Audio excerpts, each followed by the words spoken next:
Samantala, upang patuloy na isulong ang kapayapaan sa Davao Oriental, inilunsad ng Philippine Army ang Project Shelter, kung saan palalakasin ang seguridad at depensa ng mga barangay sa lalawigan mula sa rebuilding grupo ng New People's Army. Ang ulat mula kay Eddie Arellano ng PTV Davao. Tatlong taong kampanya ng bayanihan sa lalawigan ng Davao Oriental, may turing naganap na nagtagumpay ng Philippine Army. Noong buwan ng Abril, ibinigay na ang pangangalaga ng kapayapaan sa Provincial Peace and Order Council ng 183 mga barangay ng lalawigan.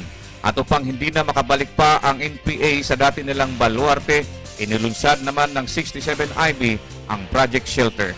Will be in areas, mga far-flung areas pa rin natin na dating heavy ang influence ng mga communities natin. So, we will focus our community development team operations sa mga areas na to by integrating our efforts. Alam mo naman na hindi naman ganun karamihan, and as far as the IPSP Bayanihan is concerned, our role is really to assist the different players, lalong-lalo na yung LGU natin.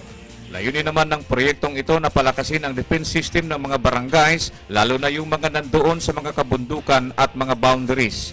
At upang hindi na makapang-inganyo pa sa mga kabataan, pinalakas naman ang ugnayan sa mga ito ng Youth Leadership Summit.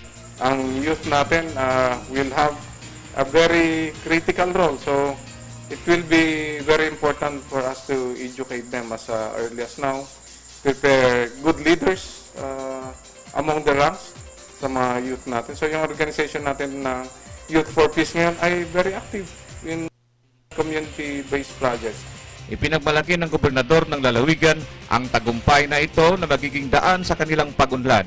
Para sa Telebisyon ng Bayan, Eddie Arellano.